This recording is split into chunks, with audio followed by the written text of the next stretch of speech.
Assalamualaikum warahmatullahi wabarakatuh.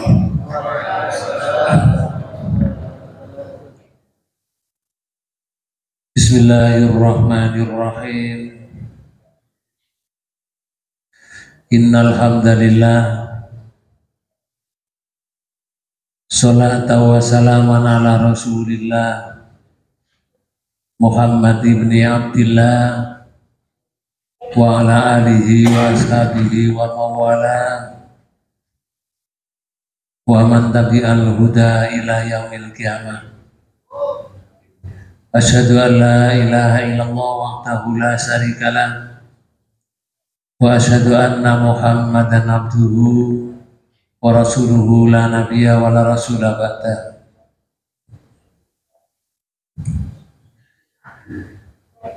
Qala Allah Ta'ala fi kitabihil karim.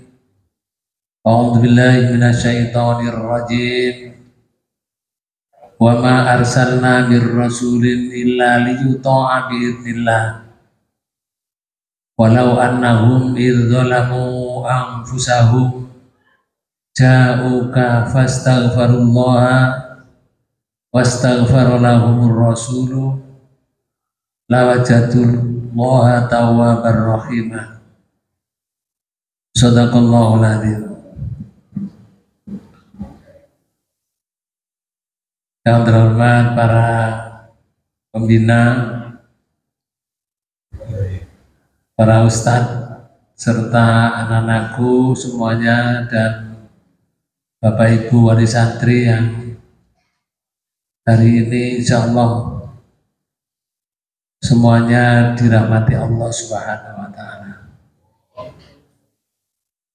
Dan alhamdulillah hari ini juga kelihatan sehat semuanya. Mudah-mudahan anak-anak ilmunya bermanfaat juga. Bapak Ibu saudara sekalian, saya ingin berbicara berkenaan dengan kunci meraih kebahagiaan di dunia akhirat. Yang pertama,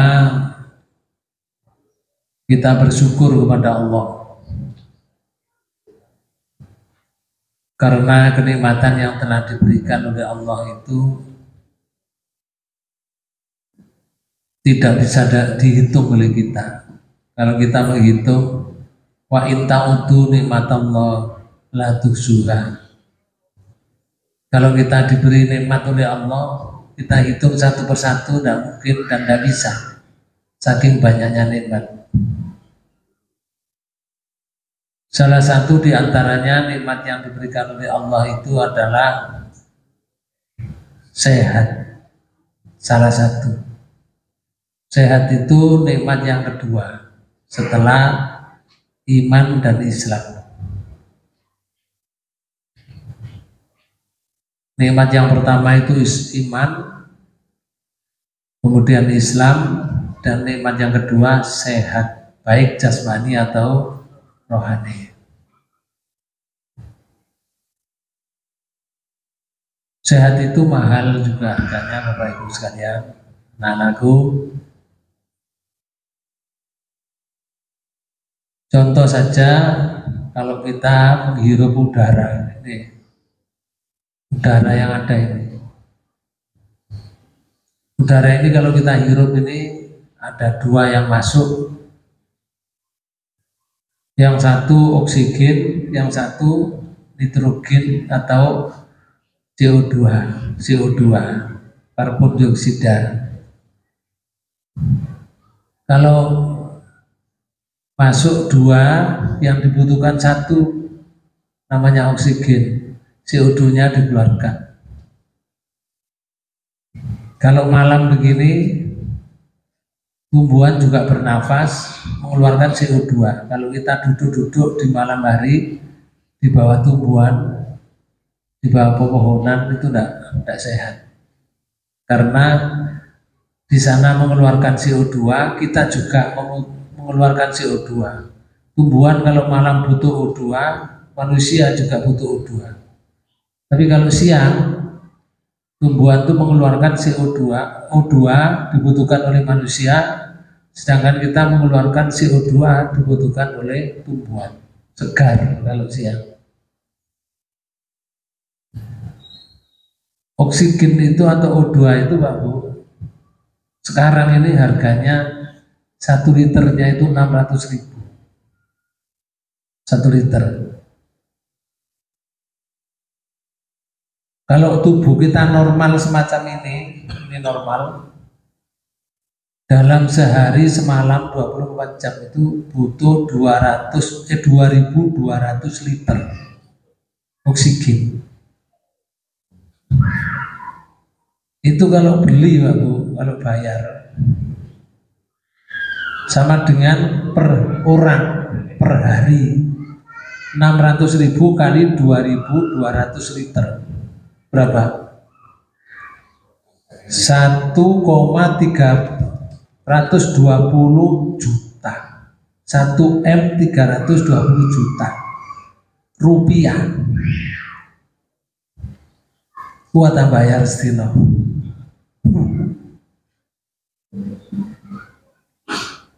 Kalau Allah menyuruh supaya bayar, ya awake dhewe usul Pak Bu. Ya Allah pun ambekan sedina mawon ya Allah. Binti kula mboten ambekan pun. Enggak bayar, enggak iso bayar. Ini sehat. Hanya dilihat dari udara saja yang dibutuhkan. Belum yang lain.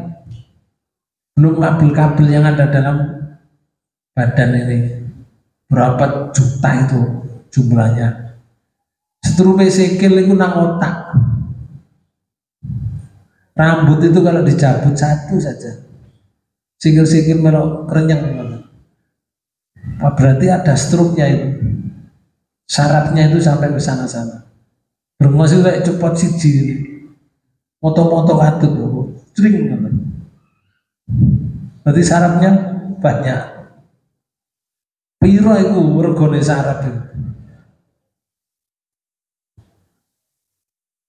Kita bisa berpikir semacam ini karena lengkap syaratnya. Ono sing putus siji ae, ting situs putus satu saja. Wis no dalan guyu. Kepethuk wong guyu, gak pethuk wong guyu. Bahasa awake dhewe gendeng wong. Iku putus siji aja. Karena itu belum lagi yang di sekitar kita matahari.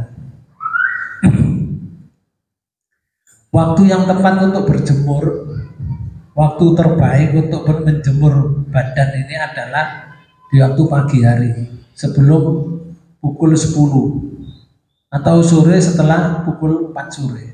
Tapi kalau siang itu menyengat. Itu mengeluarkan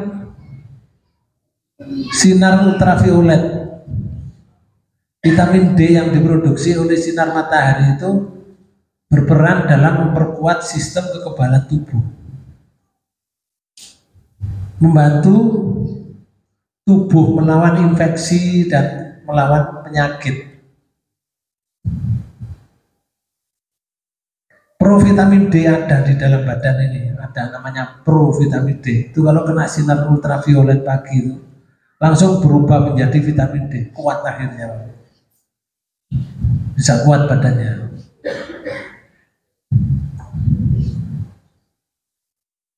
Sinar matahari juga membantu mengatur ritme sirkadian tubuh yang mempengaruhi siklus tidur. Paparan sinar matahari di pagi hari itu dapat meningkatkan kualitas tidur dan mengurangi insomnia. Wong gak iso turu iku berat tuh. Tangis-tangis. Ada dokter saraf ya, khusus nangani orang insomnia, nggak bisa tidur. Teman saya jamaah juga dari Suko itu, kalau berobat ke Surabaya itu Bu, sekali masuk ke dokter dan diberi obat 1.600.000. Hanya kepingin tidur. Berarti uang turunnya sak iku regane mahal itu. Kayak plek langsung tidur ngoro, mahal itu harganya. Gak iso tidur loh 1.600.000. Baru dikai obat setelah 1 jam baru merasa bisa tidur. Sampai sekarang.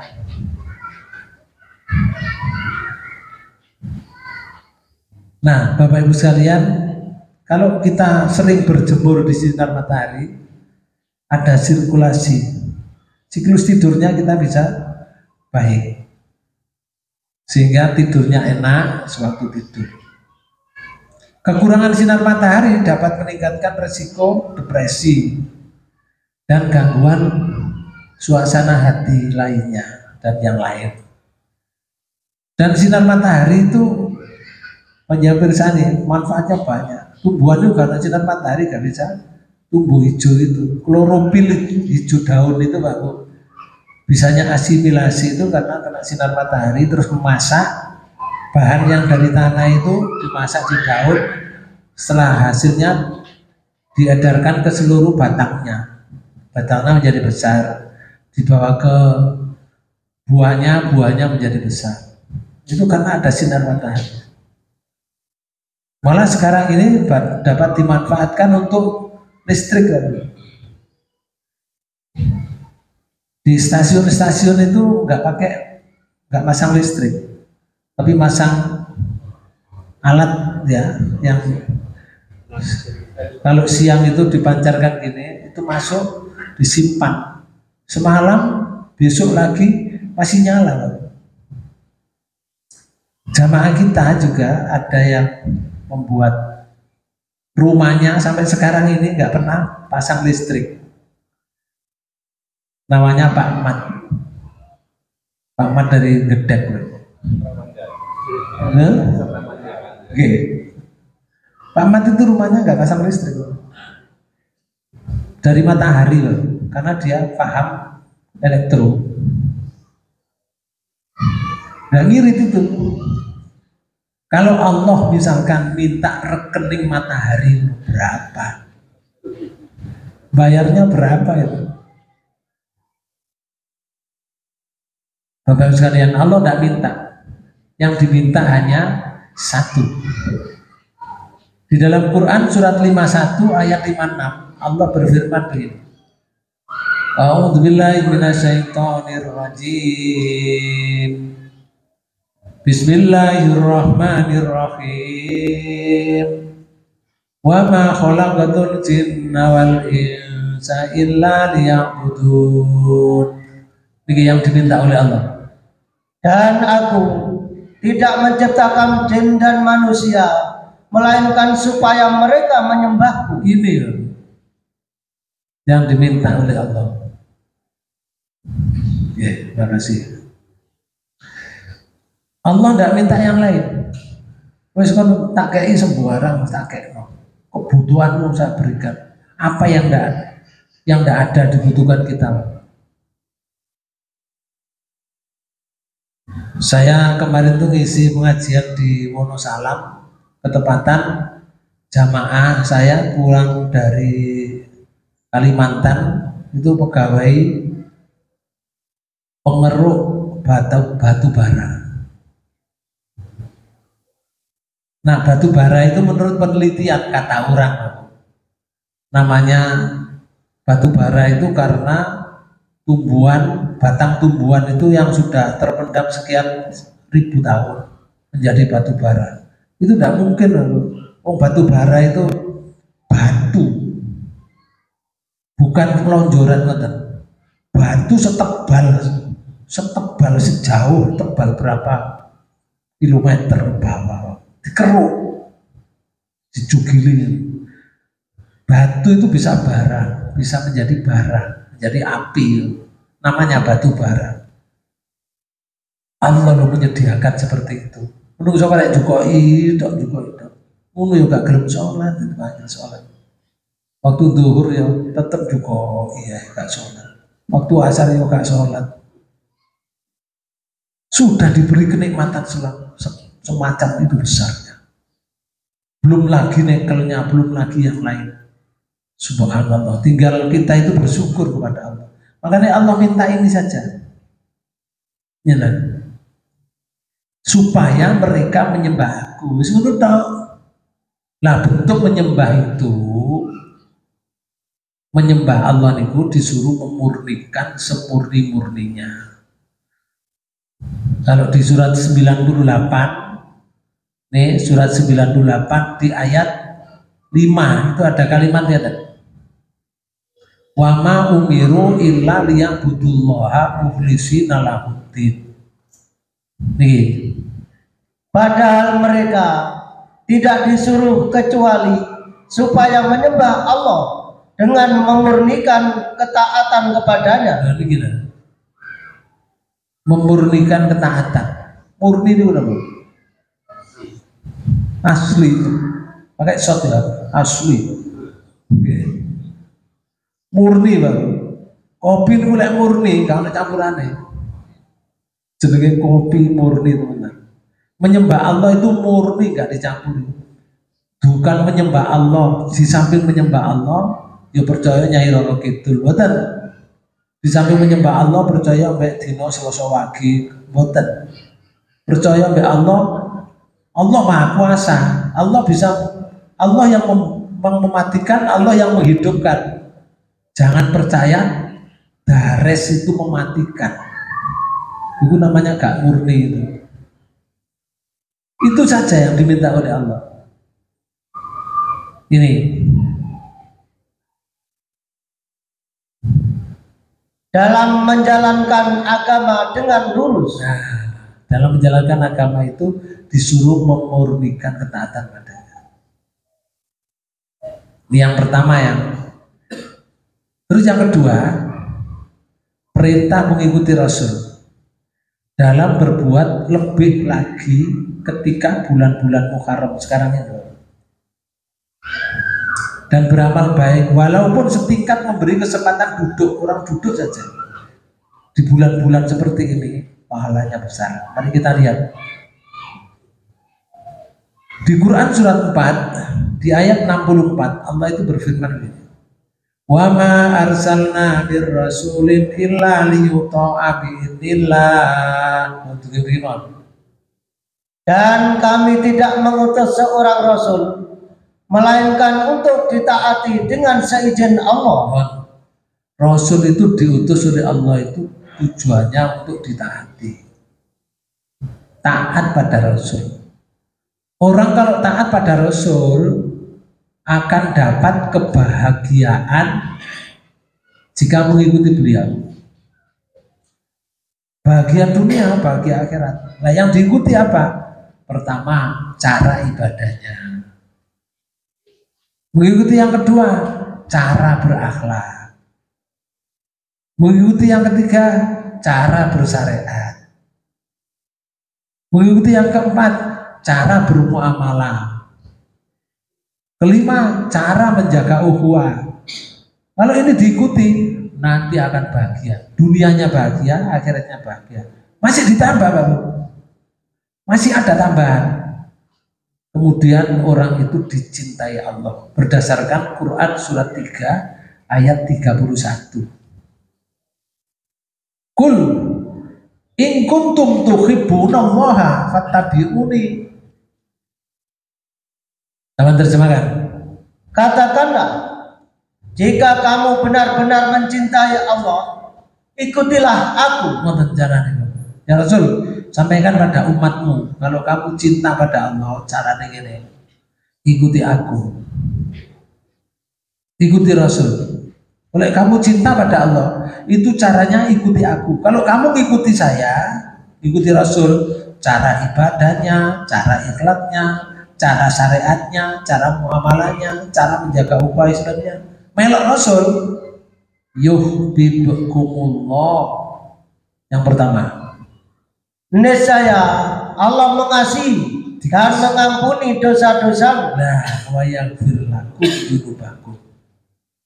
Dikasihi oleh Allah, diampuni dosa-dosa kamu, kesalahan kamu diampuni.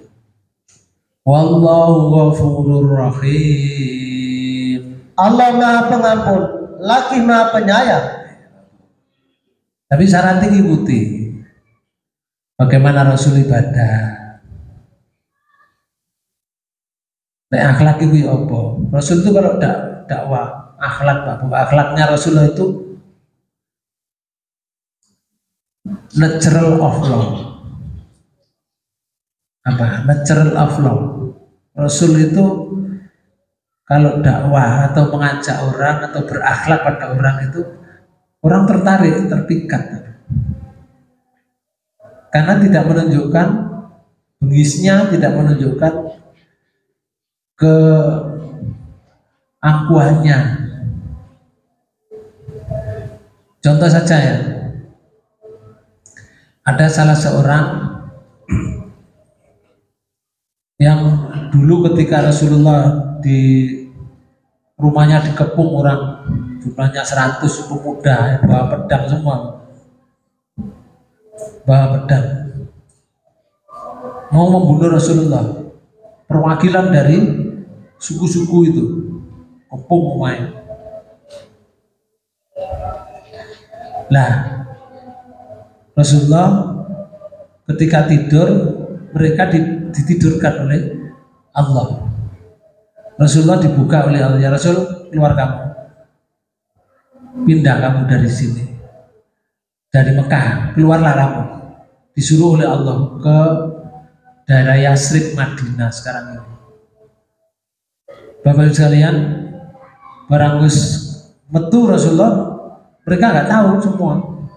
Setelah Rasulullah sudah jauh, bangun semua. Nah, setelah bangun, mereka sama rame, tidak bisa memegang Rasul. Akhirnya buat saya bara.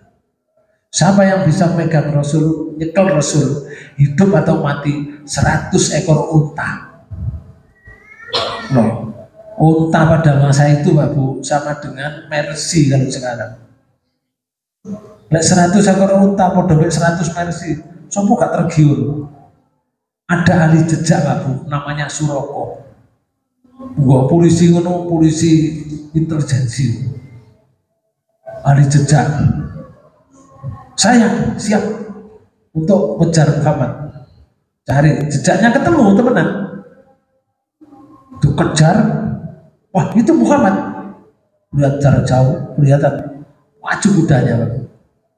Tapi ketika sudah kira-kira 4 meter, 5 meter, dikabari oleh malaikat, ya Rasul, ini ada Suroko mau membunuh kamu. Tapi 4 meter sudah jatuh, kudanya jatuh, pedangnya ucul, Suroko gelundung, jatuh. Rasulullah noleh ke belakang, sudah tahu Bapak, diberitahu malaikat Jibril. Oh Suroko. Akhirnya pedangnya dijukuk, dikena Suroko, Suroko dibangunkan, kudanya dibangunkan, Suroko ditepuk, Suroko, kalau kamu naik kuda, hati-hati ya. Bapak Ibu sekalian, sudah tahu kalau Suroko mau membunuh. Gua awake dhewe ya. Hah? Kira-kira diberitahu malaikat Jibril ngono, kira-kira awake dhewe lho. Oh, gak umur wonge, Pak. Bisa pedange ge nyuluk motone wonge. Ndak, Rasulullah diberikan pedangnya, Suroko, kalau kamu naik kuda hati-hati. Pedidi Suroko, ketep-ketep Bapak. Wes, Rasulullah berjalan lagi, jauh lagi, mati kamu Muhammad, kejar lagi, cepat kejar, oleh kurang 4 meter lagi, jatuh mana terbok. Oh iya kamu tepuk mana Suroko, kalau kamu naik kuda hati-hati ya. Angel ngomong seperti itu ya. Sampai 3 kali. Apa yang terjadi akhirnya? Muhammad, mau kemana kamu?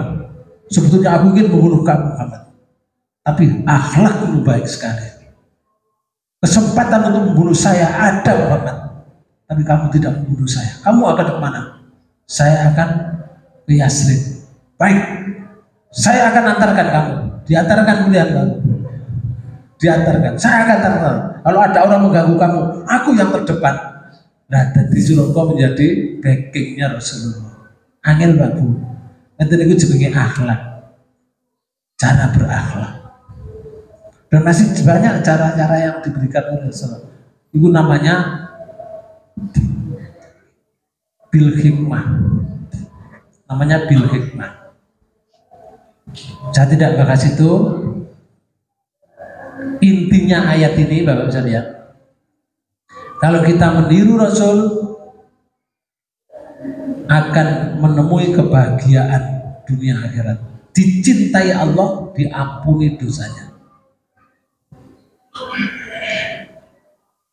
Pertanyaannya sekarang, sanggupkah kita mencontoh Rasul?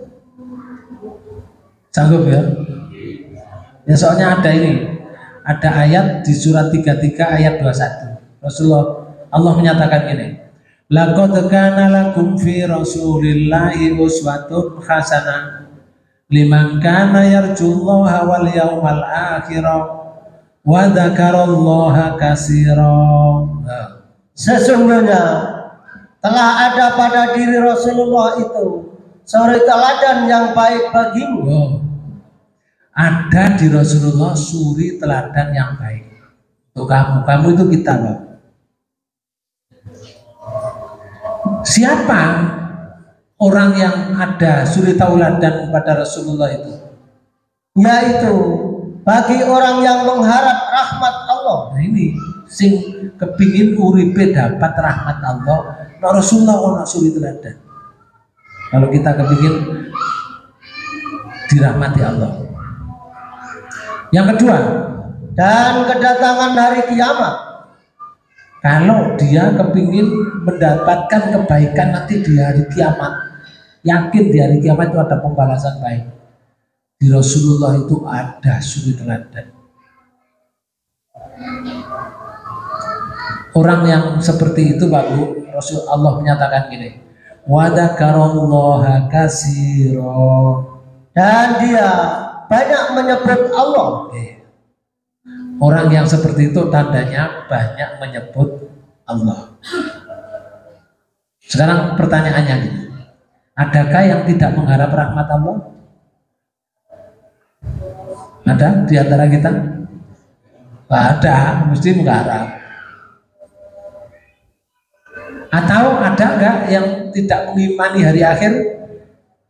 Tidak ada, mesti iman. Oke. Jika mengatakan tidak bisa berarti dia setan. Kenapa? Karena setan tidak ikhlas mencontoh beliau. Karena kalau mencontoh beliau, kita dicintai Allah. Kita nyontoh beliau dicintai Allah di ayat tadi. Setan tidak bisa menyontoh Rasulullah. Makanya kalau kita tidak siap mencontoh Rasulullah, berarti setan bertengger di hatinya orang itu. Pertanyaan yang pertama. Sekarang pertanyaan yang kedua. Nyontoh persis Rasul sanggup nggak? Halo? Nyontoh persis? Rasanya kok nggak sanggup Pak Bu. Ada doa begini. Allahumma ahyini miskinan wa amitni miskinan waksurni fi zumratil masakin. Ya Allah, hidupkanlah aku dalam keadaan miskin. Gelem miskin? Gelem aku. Matikanlah aku dalam keadaan miskin. Padahal sih di arep-arep boten miskin urip. Waksurni fi zumratil masakin, dan kumpulkanlah aku kelak di akhirat ya Allah dalam golongan orang-orang yang miskin. Hadis riwayat Tirmidzi dari Abu Sa'id Al-Khudri. Bapak Ibu sekalian, miskin di sini jangan diartikan harta. Kalau kita artikan harta, gak gelem awake dhewe. Wong urip gak kepengin miskin. Oke. Rasulullah itu kaya, Bapak. Rasulullah itu. Oh, istrinya itu loh pedagang ulung di kota Mekah. Namanya Khadijah itu. Itu pedagang ulung Rasulullah. Itu istrinya. Rasulullah kan hebat tuh. Hartanya kan juga banyak. Kenapa Rasulullah mati dalam keadaan tidak punya harta dikumpulkan yang banyak? Karena hartanya sudah ditasarufkan.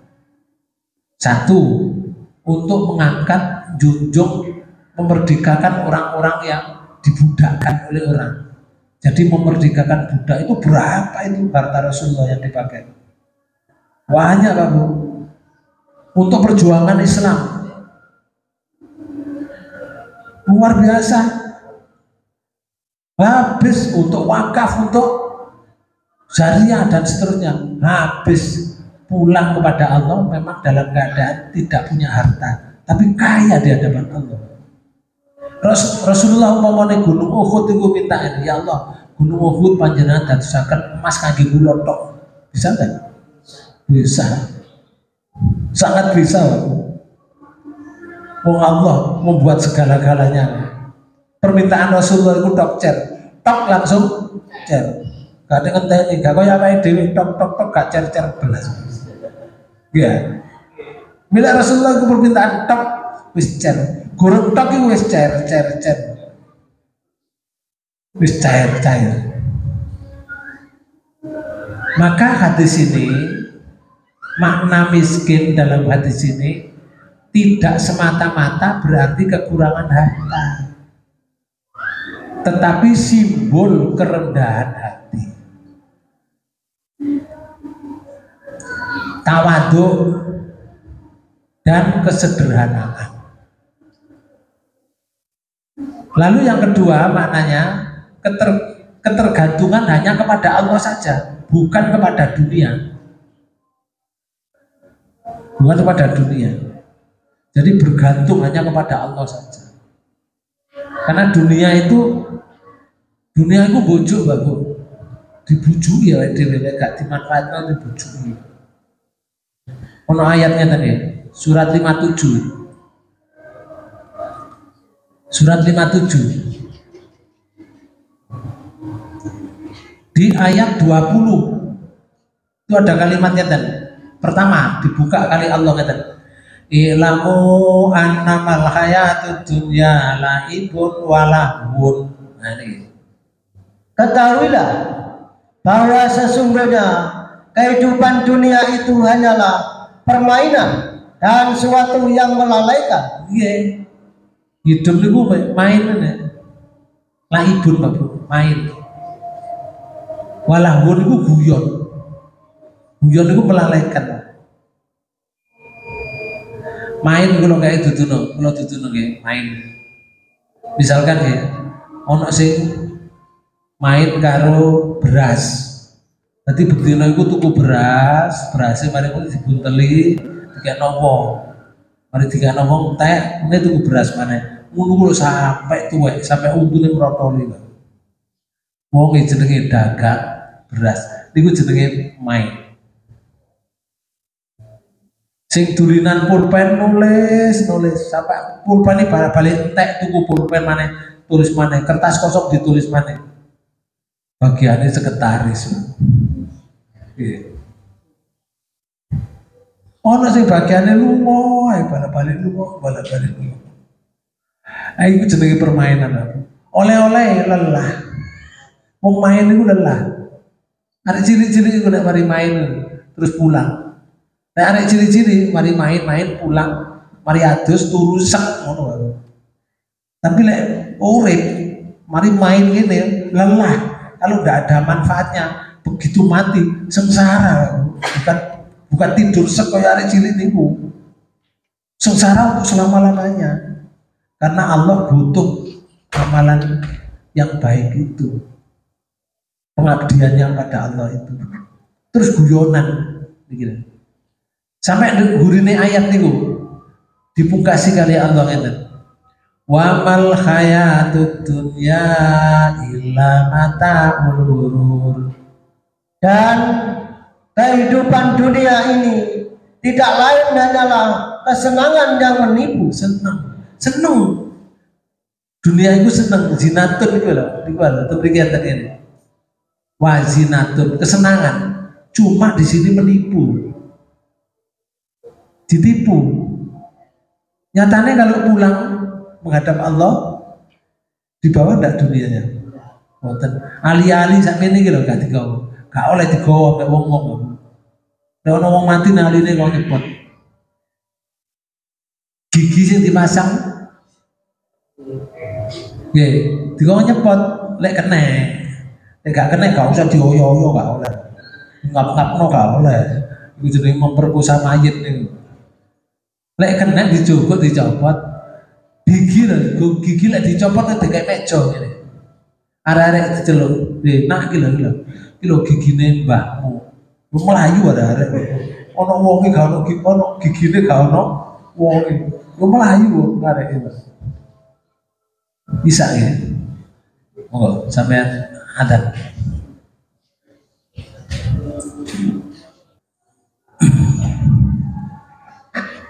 Bapak Ibu saudara sekalian, mari kita lanjutkan.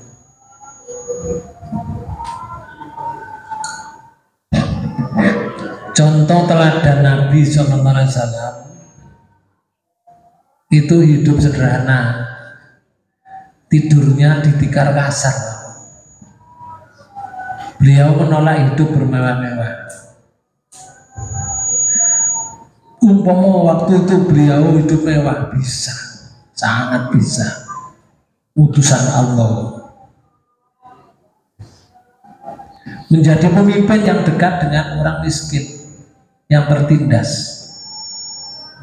Itu Rasulullah, salah satu di antaranya. Sebab ada dulu pada zaman Rasulullah itu orang-orang yang mengikuti Rasulullah itu orang nggak punya baru. Nah, orang-orang yang kaya mau bergabung pada Rasulullah, minta agar supaya orang miskin itu disingkirkan. Nanti kalau orang miskin disingkirkan, dia masuk bergabung pada Rasulullah. Turun ayat di surat 6 ayat 52. Mari kita lihat ini. Surat 6 ayat 52. A'udzubillahi minasyaitonir rajim. Nih. Wala tatrudil ladzina yad'una rabbahum bil ghadati wal 'ashyi yuriduna wajahu ma 'alaika min hisabihim min syai' wa ma min hisabika 'alaihim min syai' fatadrudahum fatakuna minal zalimin. Ayat 52. Dan janganlah kamu mengusir orang-orang yang menyeru Tuhannya di pagi hari. Oh, gak oleh ngusir. Ini yang dimaksud sing melok Rasulullah itu wong miskin-miskin. Terus? Dan di petang hari, sedang mereka menghendaki keridhaannya. Lanjut. Kamu tidak memikul tanggung jawab sedikit pun terhadap perbuatan mereka. Dan mereka pun tidak memikul tanggung jawab sedikit pun terhadap perbuatanmu. Ini Allah mengatakan seperti ini kepada Rasulullah. Karena mereka umat Rasulullah di masa itu lalu menginginkan orang-orang yang tidak punya itu disingkirkan saja. Terus dia bergabung pada Rasulullah. Ayat 53. Dan demikianlah telah kami uji sebagian mereka, orang-orang yang kaya. Nah, diuji oleh Allah sebagian, terus dengan sebagian mereka, orang-orang miskin. Jadi ini bentuk ujian hidup seperti itu. Lanjut. Supaya orang-orang yang kaya itu berkata, orang-orang semacam inikah di antara kita yang diberi anugerah oleh Allah kepada mereka? Akhirnya keluar kan ucapan mereka karena ujian tadi. Iki potongane wong sing jare oleh anugerah dari Allah. Itu berkata pada orang miskin. Padahal semua yang mereka mengatakan, yang dikatakan oleh Allah dalam ayat ini, yang sekarang mereka itu waktu itu mengatakan, wong saiki wis mati bisa gak apa. Awake dhewe ro ceritane. Ayat 54. Apabila orang-orang yang beriman kepada ayat-ayat kami itu datang kepadamu, maka katakanlah, salamun alaikum. Tuhanmu setelah menetapkan atas dirinya kasih sayang, yaitu bahwasanya barang siapa yang berbuat kejahatan di antara kamu lantaran kejahilan, dia berbuat jahat tapi gak ngerti kalau itu jahat, namanya jahil. Dia berbuat salah, gak ngerti kalau itu salah karena dia bodoh. Baru terus ya Allah kata, kemudian ia bertobat setelah mengerjakannya. Nah, terus bertobat. Dia bertobat setelah mengerjakan. Apa kata Allah? Dan mengadakan perbaikan. Ya. Satu, bertobat. Dua, mengadakan perbaikan. Maka sesungguhnya Allah Maha Pengampun lagi Maha Penyayang. Ayat ini Bapak Jalan sama dengan di surat An-Nahl. Nih, surat 16. Hampir akhir. Oke. Hampir akhir. Di sini ada kalimatnya. Nih, ayat 110 Allah menyatakan, Summa inna rabbaka lilladzina hajaru bukan.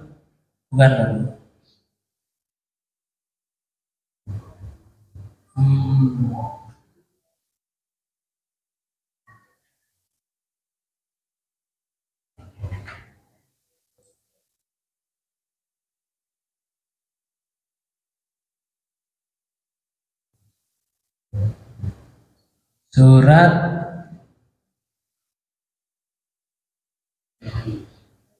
An-Nahl surat 16 ya.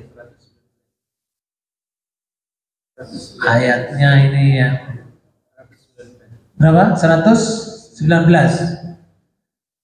Niki. Summa inna rabbaka lilladzina amilu su'a bijahalatin. Sampai dengan itu. Kemudian sesungguhnya Tuhanmu mengampuni bagi orang-orang yang mengerjakan kesalahan karena kebodohannya. Salah karena bodoh. Dia nggak ngerti kalau itu salah. Tapi sudah berjalan sampai 40 tahun. Berjalan sampai 40 tahun salah. Barang orang keterangan, loh ya Allah salah yang saya kerjakan ini. Karena dia kebodohan. Setelah itu, kemudian mereka bertobat sesudah itu. Nah, summa tabu min ba'di dzalika. Kemudian mereka bertobat sesudah berbuat salah itu. Nomor 2, dan memperbaiki dirinya. Wa aslahu. Memperbaiki diri. Jadi dia bertobat langsung memperbaiki diri. Apa kata Allah? Inna rabbaka min ba'diha laghafurur rahim. Sesungguhnya Tuhanmu sesudah itu benar-benar Maha Pengampun lagi Maha Penyayang. Ayat itu pada zaman Rasulullah. Pada zaman Nabi Nuh juga sama Pak Bu. Umatnya yang waktu itu yang mengikuti Nabi Nuh itu ya kaum-kaum yang duafa, sing iman dulu. Mereka menginginkan, Nuh, aku akan bergabung dengan kamu, tapi syaratnya wong sing miskin-miskin itu singkirkan semua. Saya nanti bergabung dengan kamu. Tidak boleh oleh Allah. Maka di surat 26 ayat 111 itu disebutkan gitu. Surat 26 itu oleh surat 16 ya. Surat Asy-Syu'ara di ayat 111 itu disebutkan begitu. Qalu anu'minu laka wattaba'akal ardalu. Mereka berkata, apakah kami akan beriman kepadamu iki sing kaya, mau kaya mulai. Padahal yang mengikuti kamu ialah orang-orang yang hina. Ini diuji kali Allah. Nabi Nuh jawabannya ini, qala wa ma ilmi bima kanu ya'malun. Nuh menjawab, bagaimana aku mengetahui apa yang telah mereka kerjakan? Urusannya mereka. Tugasku in hisabuhum illa ala rabbi lau tashurun. Perhitungan amal perbuatan mereka tidak lain hanyalah kepada Tuhanku. Kalau kamu menyadari, tugasku wa ma ana bitaridil mu'minin, dan aku sekali-kali tidak akan mengusir orang-orang yang beriman. Hanya saja aku in ana illa nadhirum mubin. Ini tugasnya Nabi Nuh. Aku ini tidak lain melainkan pemberi peringatan yang menjelaskan. Sehingga Nabi Nuh diancam oleh mereka akan dibunuh, dirajam. Nah, kita tinggalkan ini. Sekarang kita masuk bulan Muharram. Ada apa di bulan Muharram? Pertama ya. Sekarang tanggal berapa ya? Tanggal 20. Yeah. Muharram tanggal 20 bulan Muharram. Bulan Muharram itu Pak Bu, dimulai dari Dzulqa'dah, Dzulhijjah, Muharram, jejer ini. Terus yang situ mencolot namanya bulan Rajab. Nanti kita lihat ya, sedikit ini. Muharram termasuk dalam 4 bulan haram yang disucikan Allah. Amalan baik yang dilakukan di bulan Muharram akan dilipat gandakan pahalanya oleh Allah. Mari kita ucapkan pertama. 2. Perbuatan dosa juga akan dilipat gandakan di bulan Muharram mendapat ulama. Sehingga umat Islam dianjurkan untuk lebih berhati-hati dalam berbuat. Puasa di Arafah di bulan Muharram, puasa Arafah namanya. Puasa Arafah itu besok tanggal 9 Dzulhijjah, hari Kamis, dapat menghapus dosa-dosa yang dilakukan pada tahun sesudahnya dan sebelumnya. Puasa Asyura 1 bulan setelah Dzulhijjah menghapus dosa-dosa dilakukan pada tahun sebelumnya. Ini hadisnya. Syamu yaumi Arafah ahtasibu 'alallah ayyukaffira sanata allati qablahu wa sanata allati ba'dahu.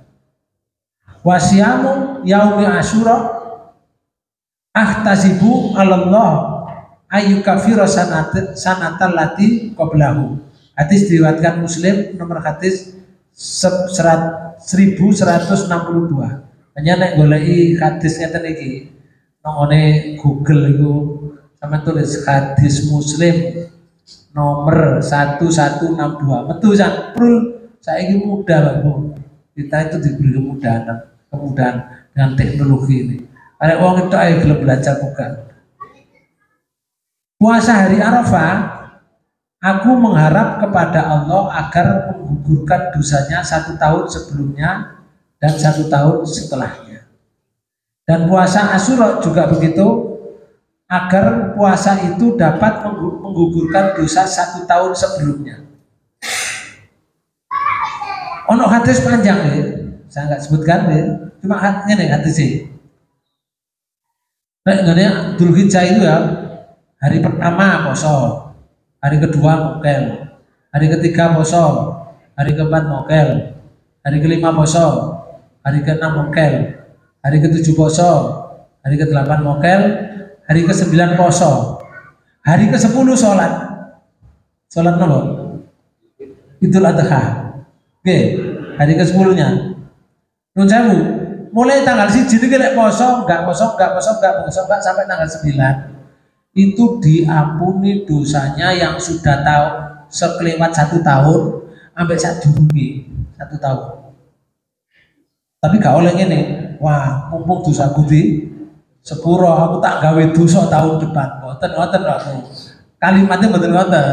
Artinya orang yang berpuasa itu dijaga oleh Allah setahun mendatang dia tidak akan mudah berbuat dosa.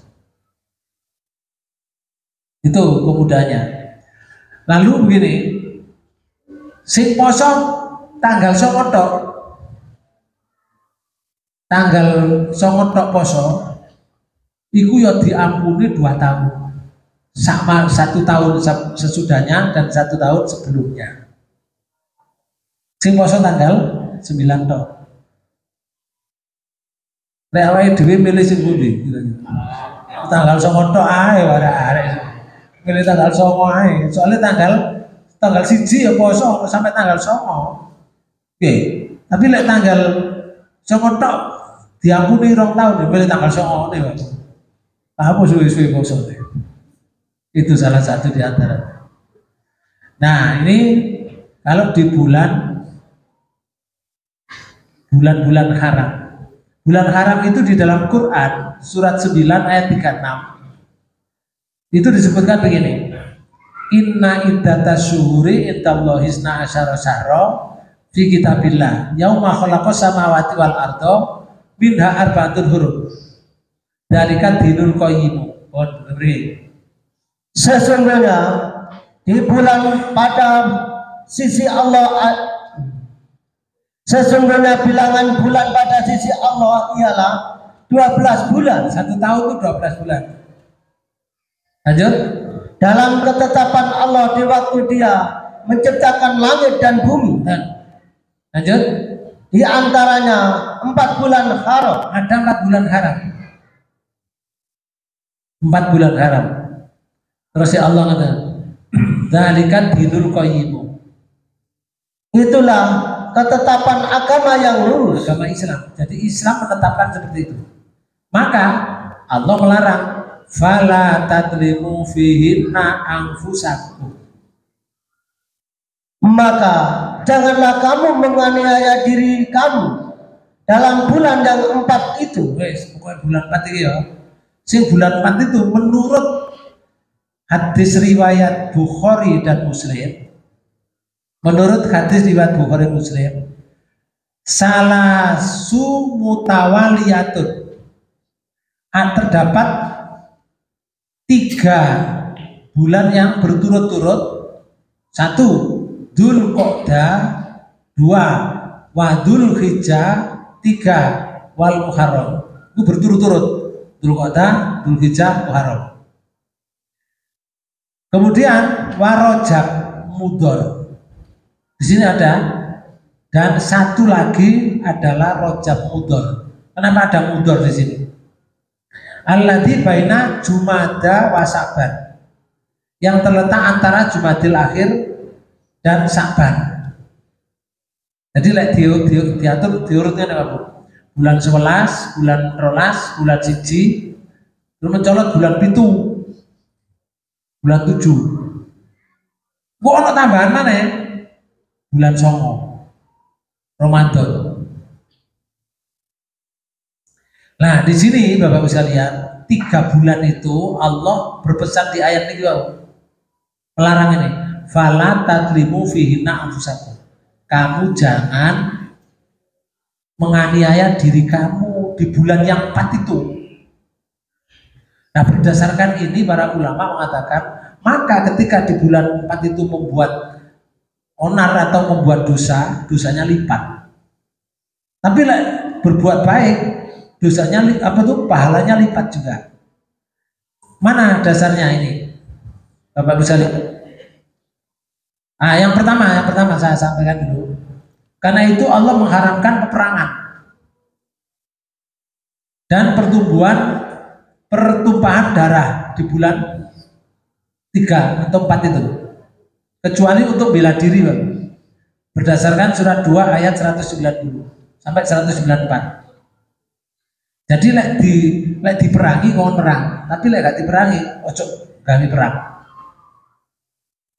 Di ayat ini disebutkan wa qatilu fi sabilillah alladzina yuqatilunakum wa la ta'tadu innallaha la yuhibbul muqtatin. Niki. Dan perangilah di jalan Allah orang-orang yang memerangi kamu. Nah, sing merangi kamu perang Allah. Nek merangi kamu aja. Terus, tetapi janganlah kamu melampaui batas. Nah, oleh melampaui batas. Melampaui batas itu wis perang wong mati, gak usah dicincang. Wong wedok gak melu perang, ojo diperangi. Ojo dipateni. Arek cilik-cilik gak melu perang, ojo dipateni.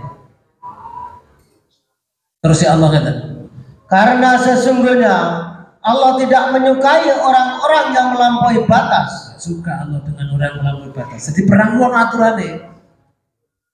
Ini Bapak bisa lihat. Kemudian kita zaman waca dhewe sampai ayat 94. 194. Oke. Kemudian umat Islam dianjurkan untuk meningkatkan amal dan meninggalkan dosa karena dosa dilipat gandakan. Ini berdasarkan ini Pak, peningkatan amal ibadah pada bulan-bulan haram termasuk Muharram. Dianjurkan untuk memperbanyak amal ibadah dan menghindari perbuatan dosa. Karena segala amal baik dan buruk akan dilipat gandakan. Menurut Ibnu Katsir, tafsirnya Ibnu Katsir, Allah Subhanahu wa taala telah melipat gandakan pahala amal baik dan dosa pada bulan Muharram. Di tafsirnya Ibnu Katsir itu. Kemudian nih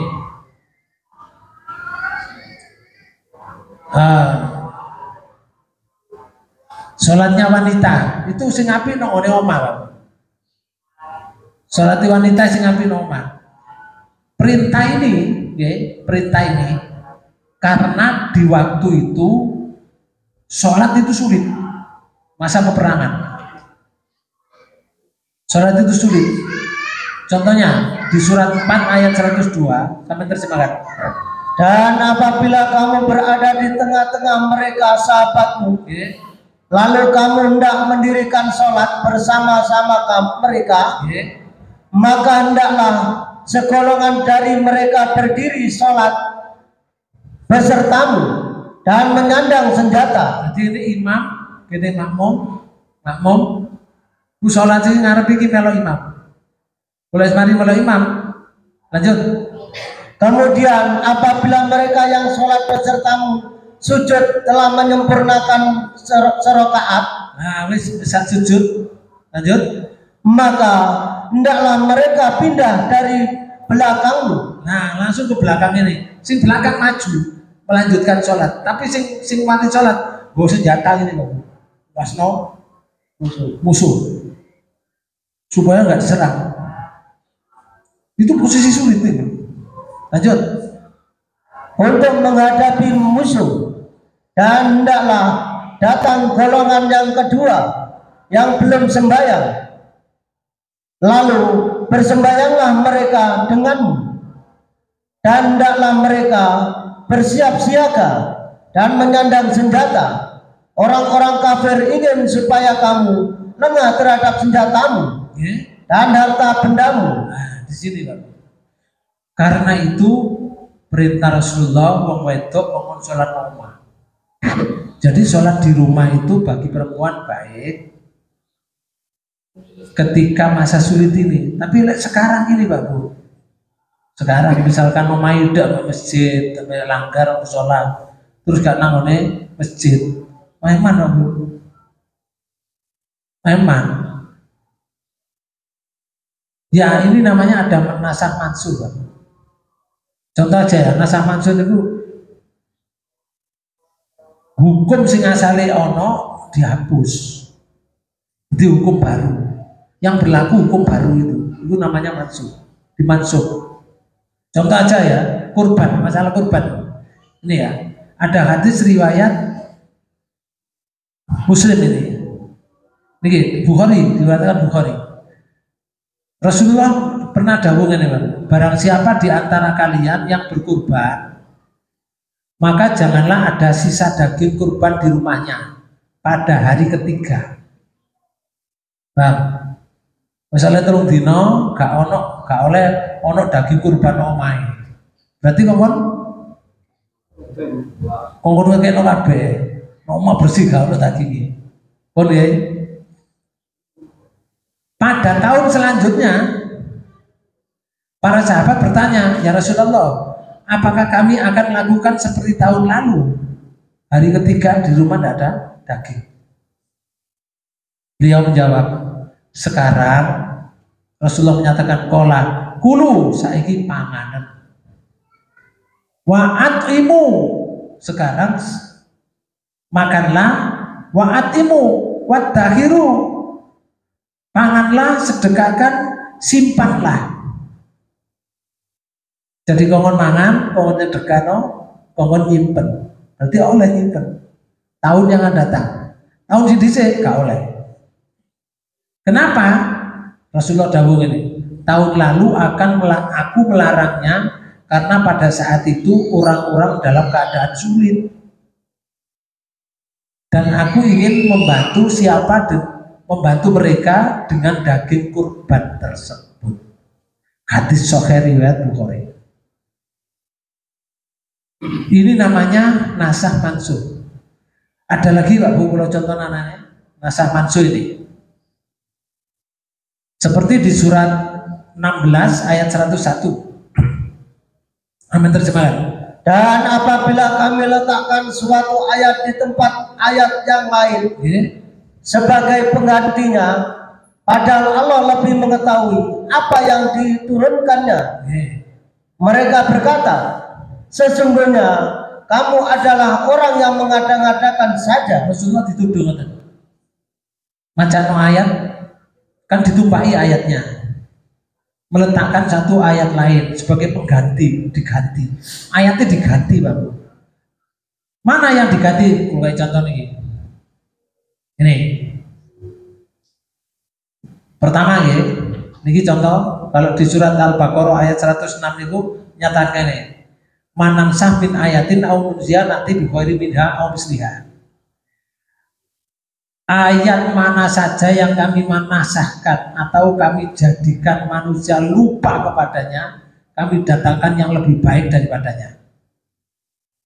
Ini jenenge ditumpai, ayatnya ditumpai ini. Asbabun nuzul. Kaum musyrikin komentar tentang hukum zina yang tertera dalam Quran surat 4 ayat 15-16. Niki ngeten. Wong zina nih. Niki wong zina. Dan terhadap para wanita yang mengerjakan perbuatan keji, hendaklah ada 4 orang saksi di antara kamu yang menyaksikannya. Kemudian apabila mereka telah memberi persaksian, maka kurunglah mereka wanita-wanita itu dalam rumah sampai mereka menemui ajalnya. Oh, gampangan ngeten. Lek ono wanita zina, wong lanang zina, wong ngurung nang omah gak oleh metu, blojoke gak oleh metu, nyapu-nyapu nang njaba omah gak oleh. Pokoke wong ngancing omahe tapi diingoni nang omah sampai mati. Bisa. Iki ayatnya. Begitu juga di sini. Dan terhadap 2 orang yang melakukan perbuatan keji di antara kamu, berilah hukuman kepada keduanya. Kemudian jika keduanya bertobat, memperbaiki diri, maka biarkanlah mereka. Sungguhnya Allah Maha menerima taubat lagi maafnya. Dimansuh Pak Bu oleh surat 24 ayat 2. Sama terjemahkan. Perempuan yang berzina dan laki-laki yang berzina, maka deralah tiap-tiap seorang dari keduanya 100 kali dera. Oh, ini memang dia mana? Dikurung sampai mati. Saya gak dijeruk dera. Berarti ayatnya ditumpai niku jenenge dimaksud. Banyak Pak Bu ayat-ayat yang dimaksud karena situasi. Jadi dakwah itu bertahap. Rasulullah dulu pernah melarang wanita tidak boleh ke kuburan. Tentu mau mati enggak oleh. Tapi setelah dididik, imannya sudah kuat, Rasulullah dawuh, sekarang wanita boleh ziarah ke kuburan. Berarti hadis yang pertama ditumpai dengan hadis yang kedua. Ini jenenge nasah mansuh. Bapak Ibu sekalian, ini semua berjalan pada zaman dahulu. Jadi mansuh itu dihapus, nasah mansuh itu tulisan itu dihapus Pak. Saya tidak memperpanjang ini karena nanti ada waktunya tidak cukup. Langsung aja ke sini. Saya ambil ini. Setiap amal yang baik dilipat gandakan di bulan ini, Pak Bu. Dzulqa'dah, Dzulhijjah, Muharram. Penting ini saya sampaikan. Ada hadis riwayat Muslim, hadis yang nomor 1945. Hadis ini bunyinya tadi. Kullu amli bani Adam yudha'aful hasanatu asru amsalihah ila sab'ini mi'ati dhifin. Setiap amal anak cucu Adam itu dilipat gandakan pahalanya. Satu macam kebaikan diberi pahala 10 hingga 700 kali. Allah berfirman, ini hadis qudsi, selain puasa itu Ramadan ya. Karena puasa itu ini fa innahuli, puasa itu untuk saya, wa ana ajzibihi, sing ganjar aku, cok takon. Saking gede nih Bapak. Ini bandingannya Mbak Poso dibandingkan oleh Allah. Cuma ini di bulan apa? Dzulqa'dah, Dzulhijjah, Muharram, Rajab. Nah, Bapak Ibu, sekarang kalau misalkan sholat berjamaah, lek sholat ijen ganjarannya piro? 1. Lek diterima. Lek diterima loh. Lek gak diterima 0. Lek sholat jamaah dapat berapa? 27. Iku lek di bulan ini dapat 270.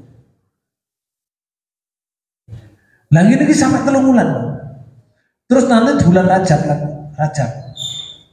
Abu Sa'id Al-Khudri itu bertanya ini kepada Rasulullah, kenapa ya Rasul kok seperti ini? Maka turun surat ini Bang. Turun surat 4 ayat 28. Isinya ngeten. Bentar. Turun surat Abu Dio kecil. Turun di surat 4 ayat 28. Sampai tinggali surat 4 ayat 28. Nih. Sampai terjemahkan. Allah hendak memberikan keringanan kepadamu dan manusia dijadikan bersifat lemah. Ini loh. Jadi Allah ingin membuat kamu ringan. Masalahnya nanti dimaksar, Bapak. Jadi di sini dibantu oleh Allah, dikasih 4 bulan haram, 1 Ramadan. Karena menungso niku Pak Bu, B-nya itu cuma telu. B-nya itu cuma telu. Benar, baik, becik, B-nya cuma telu. Lah B yang lain itu banyak, beti, blebes, bulet, bliset, banggel, budeli, beling, wake Pak. Nah ini kira dino kiamat kok dimaksar. Perkaranya sangat berat. Karena kalau dibantu 10 sampai 700 dimaksar, kita tidak akan mampu karena keliru, salah khilaf, tidak paham. Karena itu numpuk-numpuk Pak Bu dosanya. Karena itu ada rawatibnya. Di sini ada rawatib. Rawatib itu yang berapa? Apa? Yang mengiringi sholat fardu. Mari sholat, terus sholat. Mari sholat isya, sholat ba'da isya. Dapatnya siji kan? Tapi di bulan ini dapat berapa? 10 sampai 700. Eman Pak Bu kalau udah subuh-subuh. Terus ini dimaksud itu apa? Karena itu ada rawatibnya ini. Ambil rawatib itu. Dan masih ada nafilah. Ada 2, sholat duha, sholat tahajud. Ojo sampai hilang. Masih ada tatawunya, Pak Bu. Tahiyatul masjid. Minimal Allah beri 10, bukan 1 loh. Untuk bulan Dzulqa'dah, Dzulhijjah, Muharram, Rajab. Betapa bersyukurnya kita diberi 700 itu dari sisi sholat. Tidak ada diajarkan di agama lain, kecuali ada di agama Islam. Tidak ada yang lain. Islam mengajarkan ini. Di Makassar itu berat, Pak Bu. Soalnya ada 10 model orang. Ono si melaku jungkir gini, ono si nanti bukunya, ono si ditarik sampai ke ini, ke pusat. Ada yang dicokil loh, mulu gak leren-leren sampai dihisap. Wah, berat di Makassar. Kalau kita diberi oleh Allah semacam ini banyak, ringan di sana. Karena itu Bapak bisa lihat, Allah memberikan kemurahannya untuk kita, jangan dilupakan. Usahakan Pak Bu, sholat berjamaah. Sedekah bersama. Sedekah coba ya. Kalau di surat 2 ayat 261 itu siji tadi pitu 1 700. Wallahu yudhaifu liman yasha. Masih dilipatkan. Siji tadi 700 iso tadi 1400. Siji ngene lho. Untuk sabilillah. Nek bulan ini Pak. Bulan ini bulan Marine iki terus bulan Muharram ditambah bulan Rajab. Ini bulan biasa loh ya. Kalau masuk hari ini Dzulqa'dah, Dzulhijjah, Muharram, Rajab 1 sama dengan 10 sampai 700. Dilipat 700. 700 lipat 700 berarti 700 ping 700 petang atus 90.000 padahal 1. Yang bisa ngitung pahala. Ya, siji lho dadi 490.000. Di surat 57 ayat 18 itu Allah menyatakan ini. Sesungguhnya orang-orang yang bersedekah baik laki-laki maupun perempuan dan meminjamkan kepada Allah pinjaman yang baik, nescaya akan dilipat gandakan pembayarannya kepada mereka. Dilipat gandakan bayar. Terus dan bagi mereka pahala yang banyak. Saya diberi kesempatan, kekuatan lahir batin sehingga di bulan-bulan yang seperti ini kita maksimalkan untuk ibadah kepada Allah. Utamanya anak-anak itu kalau di bulan-bulan begini sungguh-sungguh nanti hafalannya juga lebih cepat lagi, lebih manfaat lagi. Doakan orang tuamu, minta doa juga kepada orang tuamu agar supaya perjalanannya lancar sampai tujuan mendapatkan keridhaan Allah Subhanahu wa taala. Bapak dan Ibu dari sekalian, itu yang bisa saya sampaikan. Mohon kurang lebihnya mohon maaf. Mari kita tutup pertemuan ini dengan bacaan hamdalah. Alhamdulillahirabbil alamin. Subhanakallahumma wa bihamdika asyhadu an la ilaha illa anta astaghfiruka wa atubu ilaik. Assalamualaikum warahmatullahi wabarakatuh.